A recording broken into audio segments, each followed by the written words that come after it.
Hi hello welcome back to our channel. ఈరోజు నేను meal maker pakodi చేస్తున్నాను. పొయ్యి మీద గిన్నెలో నీళ్ళు వేడి చేసుకోవడానికి పెట్టేసి కొంచెం ఉప్పేసాను.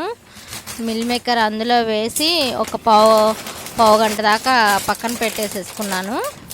పక్కన పెట్టేసుకొని అవి చల్లారిన తర్వాత గిన్నెలో పోసేసుకొని వడగిన్నెలో పోసేసుకొని బాగా గట్టిగా పిండుకున్నాను. అవి 2-3 సార్లు అయితే కడుక్కొని గట్టిగా పిండి గిన్నెలో పెట్టేసుకున్నాను.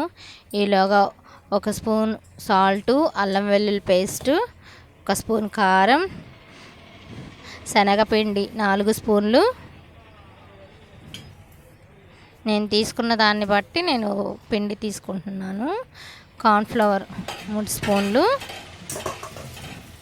మొత్తం గిన్నెలో వేసేసుకొని సాల్ట్ వేసుకొని బాగా కలిపేసుకొని, శనగపిండి మిల్ మేకర్కి బాగా పట్టాలి కాబట్టి కారము, ఉప్పు, కరివేపాకు కూడా వేసుకున్నాను. కొంచెం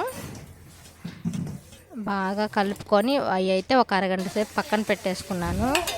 అందులో కొంచెం ఫుడ్ కలర్ కూడా యాడ్ చేసుకున్నాను. ముందెందుకు చేయలేదంటే ఫుడ్ కలర్ లేకపోయినా పర్వాలేదన్నమాట. బండిలో ఆయిల్ పెట్టేసుకొని హీట్ అయిన తర్వాత వేసేసాను. అవి బాగా కాలాలి, బాగా రోస్ట్ అవ్వాలన్నమాట. ఎలా అంటే పట్టుకుంటే గట్టిగా ఉండాలి. మళ్ళీ వేసేసుకుంటున్నాను అనమాట. అంటే నేను 2 సార్లుగా వచ్చేటట్టు కలుపుకున్నాను. మొత్తం రెండోసారి అయితే ఎక్కువ వేసేసుకొని ఇంకా తీసి పక్కన పెట్టేసుకొని అవి మళ్ళీ ఒకసారి కలుపుకుంటే సరిపోతుంది. ఎందుకంటే అలాగే వదిలేసామంటే అంటుకుంటాయి, ఒకదానికొకటి అంటుకుపోతాయి అన్నమాట. అంటుకోకుండా మనం 2-3 సార్లు కలిపితే నూనెలో బాగా ఫ్రై అవుతుంటాయి. ఎలా అంటే కొంచెం ఎక్కువసేపే పడుతుంది. పకోడీ అంటే మనం శనగపిండిది కొంచెం సేపు కాలించి తీసేస్తాం కదా, ఇవి అలా కాదు, కొంచెం ఎక్కువసేపే ఫ్రై ఉంచుకోవాలి.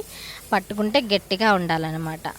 ఈలోగా మనం ఉల్లిపాయ నిమ్మకాయ వేసుకుంటాం కదా, అప్పుడు మళ్ళీ మెత్తబడిపోతాయి.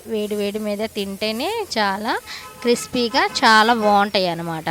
నేను ఇంతసేపు వీడియో ఎందుకు ఉంచానంటే అవి మీరు చూస్తారని కూడా ఉంచానన్నమాట వీడియో. చూడండి ఫ్రై అవుతున్నాయి. చిన్న మంట కూడా పెట్టలేదు, పెద్ద మంట పెట్టేసుకున్నాను. నా వీడియో కనుక నచ్చితే ప్లీజ్ లైక్ చేయండి. నేను యూట్యూబ్ ఛానల్ కొత్తగా పెట్టాను, మెల్లిమెల్లిగా వీడియోస్ అయితే పెడతాను. అవిగోండి బాగా క్రిస్పీగా బాగా ఫ్రై అయిపోయినాయి. తీసేసుకొని గిన్నెలో వేసేసుకొని నేనైతే ఒక ప్లేట్లోకి పెట్టుకొని